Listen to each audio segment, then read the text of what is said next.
नमस्कार दोस्तों, मैं नीरज स्वागत करता हूं आपका डीएनडी क्लासेस में। और इस वीडियो में हम क्वेश्चन नंबर 12 सॉल्व करने वाले हैं। छोटा सा क्वेश्चन है। सॉल्व क्या करना है इसको, ये केस बेस्ड तरीके के क्वेश्चन है। आजकल की जो नया आपका पेपर पैटर्न है, उस नए पेपर पैटर्न में इस तरह के केस बेस्ड क्वेश्चन ना काफ़ी पूछे जाते हैं। तो इसलिए क्वेश्चन छोटे हैं, बट ये क्वेश्चन क्या है, इंपॉर्टेंट है। तो चैप्टर है अपना पार्टनरशिप, फर्स्ट चैप्टर चल रहा है पार्टनरशिप का, और वॉल्यूम फर्स्ट है आपका क्लास 12। तो मेरे दोस्तों यहाँ पर अपन फटाफट से क्वेश्चन 12 देख लेते हैं क्या बोल रहा है। यहाँ पर देखो पार्टनर कौन कौन से हैं। एक तो है अतुल, एक है जेठा, क्या बात है, और एक है तारक। चलो भैया, क्या बोल रहा है, शेयरिंग प्रॉफिट इक्वली। ये तीनों अपना प्रॉफिट शेयरिंग रेशियो क्या करते हैं, इक्वल बांटते हैं। Jetha was given loan by the firm. यहाँ पर जेठा को ना लोन मिला है, फर्म ने लोन दिया है कितने का, 6 लाख रुपए का लोन दिया है, अमाउंट दे रखी है हमारे को, और वो कब दिया है और डेट भी दे रखी है, 1 जुलाई 2024 को दिया है। बुक्स आर क्लोज ऑन 31 मार्च, और बुक कब क्लोज हो रही है आपकी, 31 मार्च 2025, मतलब ठीक है ना, हर साल के लास्ट में। पास जनरल एंट्री इफ, दो कंडीशन उन्होंने आपको दे दी है। अपन इधर कर लेंगे कंडीशन का हिसाब किताब।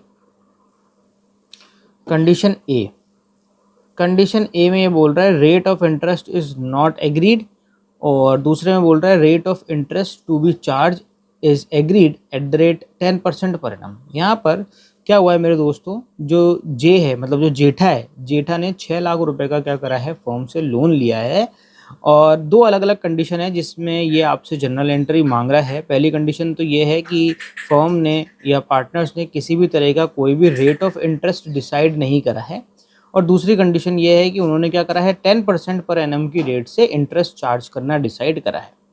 तो देखो, एज पर पार्टनरशिप एक्ट 1932, अगर कोई पार्टनर फर्म से लोन लेता है और आपने रेट ऑफ इंटरेस्ट डिसाइड नहीं कर रखा है, जैसा कि फर्स्ट सिचुएशन में है, तो फिर फर्म किसी भी तरह का कोई भी इंटरेस्ट पार्टनर से चार्ज नहीं कर पाएगा। तो यहाँ पर भैया अपन आंसर में लिख देते हैं, इस तरफ इधर क्या लिखें, अपन यहाँ पे लिख देते हैं कि no interest, no journal entry will be passed, no journal entry will be passed because interest will not be charged। क्योंकि हम इंटरेस्ट ही चार्ज नहीं करेंगे एज पर आर प्रोविजन, तो इसलिए जनरल एंट्री करने का भी कोई सवाल पैदा नहीं होता। तो यहाँ पर किसी भी तरह की कोई भी जनरल एंट्री नहीं की जाएगी। ठीक है मेरे दोस्तों, ये यहाँ पर कंप्लीट हो गया। अब अपन बात कर लेते हैं किसकी, बी की। बी में इन्होंने डिसाइड करा था कि ये 10% पर एनम की रेट से इंटरेस्ट चार्ज करेगी। तो सबसे पहले अपन क्या कैलकुलेट कर लेते हैं, calculate interest for the period, for the period which period, 1 July to 31 March. अरे भैया, लोन अपन ने 1 जुलाई को लिया था, तो इंटरेस्ट भी तो जुलाई से ही पे करना शुरू करेंगे। तो जुलाई से और पे कब करेंगे, 31 मार्च को। तो देखो, जुलाई, अगस्त, सितंबर, अक्टूबर, नवंबर, दिसंबर, जनवरी, फरवरी, मार्च, यहाँ पर 9 मंथ्स हो चुके हैं। तो आपको इंटरेस्ट भी कब का पे करना होगा, 9 मंथ्स का पे करना होगा। तो देखो यहाँ पर क्या करना है आपको, 6 लाख, इसका कितना परसेंट, 10%, 60,000 हो जाता है, इंटू 9/12 अगर आप करोगे तो ये आ जाएगा मेरे दोस्तों आपका 45,000। आपका 45,000 क्या आ गया, इंटरेस्ट ऑन लोन आ गया। ठीक है मेरे दोस्तों, अब अपन जनरल एंट्री करना शुरू करते हैं। जनरल एंट्री करेंगे तो सबसे पहली जो जनरल एंट्री होगी वो कौन सी डेट की होगी, जिस दिन हमने लोन दिया था पार्टनर को, उस दिन की जनरल एंट्री चाहो तो कर सकते हो। वैसे तो उसने अपन को इंटरेस्ट की जनरल एंट्री, अपन छोड़ो उसको, इंटरेस्ट की जनरल एंट्री करते हैं अपन बस 31 मार्च की। 31 मार्च को जो आपकी सबसे पहली जनरल एंट्री होगी वो होगी किसकी, इंटरेस्ट चार्ज करने की। ठीक है ना। अपन क्या करेंगे, इनके पार्टनर्स कैपिटल या करंट अकाउंट से उसको एडजस्ट करेंगे। तो एंट्री हो जाएगी आपकी पार्टनर्स कैपिटल और current account debit to interest on loan to partner,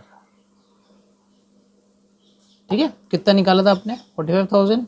मैं देखो बिना परफॉर्मे कर रहा हूँ, आपको बिना परफॉर्मे के नहीं करना, आपको परफॉर्मा बना के ही करना है, ठीक है ना। अब ये अपन ने क्या कर लिया, इंटरेस्ट ड्यू की एंट्री कर ली, जिसमें अपन ने पार्टनर्स कैपिटल अकाउंट को डेबिट कर दिया और इंटरेस्ट को क्रेडिट कर दिया। देखो इंटरेस्ट क्रेडिट क्यों हुआ? इंटरेस्ट क्रेडिट इसलिए हुआ क्योंकि इंटरेस्ट कंपनी को रिसीव होने वाला है ना, और इंटरेस्ट नॉमिनल अकाउंट है, तो जो इनकम होती है वो सब क्या होती है? क्रेडिट होती है। यही अगर हमें इंटरेस्ट पे करना होता तो हम इंटरेस्ट को क्या कर देते? डेबिट कर देते। पर हमें यहाँ पर इंटरेस्ट रिसीव होने वाला है, हमें मतलब फर्म को, तो इसलिए हम यहाँ पर क्या करेंगे? उसको क्रेडिट करेंगे। दूसरी एंट्री, अब ये जो इंटरेस्ट है, ये इंटरेस्ट कहाँ ट्रांसफर हो जाएगा? ये ट्रांसफर हो जाएगा उनके P&L अकाउंट के अंदर, ठीक है ना। कहीं पर भी पे की एंट्री नहीं करनी, मतलब कैश की एंट्री नहीं करनी। जो भी पार्टनर्स से रिलेटेड जो आइटम होते हैं ना, वो क्या करते हैं, हम उनके कैपिटल या करंट अकाउंट से एडजस्टमेंट कर लेते हैं। बहुत कम केस में ऐसा होता है कि हम उनको या तो कैश देते हैं या कैश उनसे लेके आते हैं, उनके कैपिटल अकाउंट से ही एडजस्टमेंट होते हैं सारे। तो ये जो फर्स्ट एंट्री है, ये फर्स्ट एंट्री एक तो पार्टनर के कैपिटल अकाउंट और करंट अकाउंट में एडजस्टमेंट कर रही है, और दूसरी चीज़ ये बता रही है कि कंपनी को क्या हो रहा है, जो फर्म है उस फर्म को क्या हो रहा है, इंटरेस्ट रिसीव होने वाला है, ठीक है। अब हम क्या करेंगे, इस इंटरेस्ट को ट्रांसफर कर देंगे P&L में। तो interest on loan to partner account debit to profit and loss account, और आ जाएगा आपका 45,000, ठीक है मेरे दोस्तों। इतना सा क्वेश्चन, इतनी सी एंट्री, इतनी सी जिंदगानी इसकी, और क्या। तो इसी के साथ में ये वाला क्वेश्चन क्या हो जाता है मेरे दोस्तों, समाप्त हो जाता है। मिलते हैं अब आपसे अगले वीडियो में एक और नए क्वेश्चन के साथ में। जब तक के लिए मस्त रहें, स्वस्थ रहें, खाते पीते रहें। जय हिंद।